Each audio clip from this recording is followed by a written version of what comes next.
A New Jersey woman is suing for discrimination this morning. She claims that a former employer refused to change her schedule to help her avoid rush hour traffic.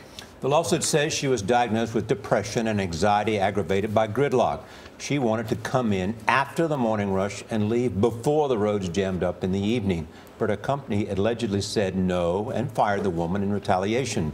CBS News legal analyst Rikki Klieman is with us. Rikki, good morning. Good morning. Does she have a case? Indeed she does.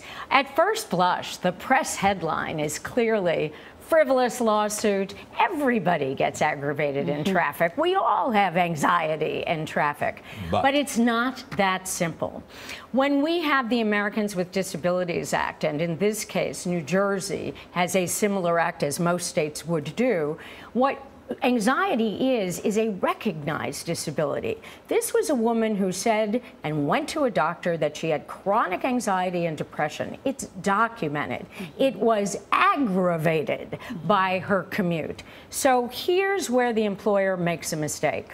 They recognize the disability, they accommodate the disability just for a little while, then they say, well, nope. Then they allow her to take a medical leave under the Federal Medical Leave Act, which says you can take 12 weeks. She takes the 12 weeks. She comes back. She gets demoted. She gets demoted, and then she goes to file an ethics complaint with the company. All the systems they set up to deal with these issues, and then they fire her. But Rikki, why couldn't it be maybe this is not the job for her, or why couldn't she come in before the morning rush hour as opposed to after?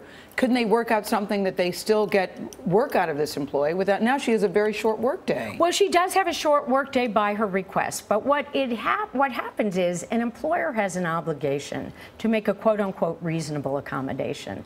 They could have talked with her. They could have come up with something. Perhaps she did come in earlier or she did leave later. The problem is they didn't accommodate, and that's their only obligation.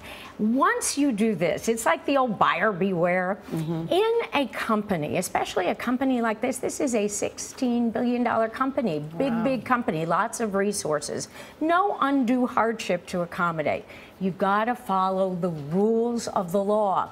So a lawsuit which looks frivolous like this, just wait a minute, because we may see many more lawsuits like this. And that's the important point, a warning to many employers on that. Rikki Klieman, thank you so much. Thank you.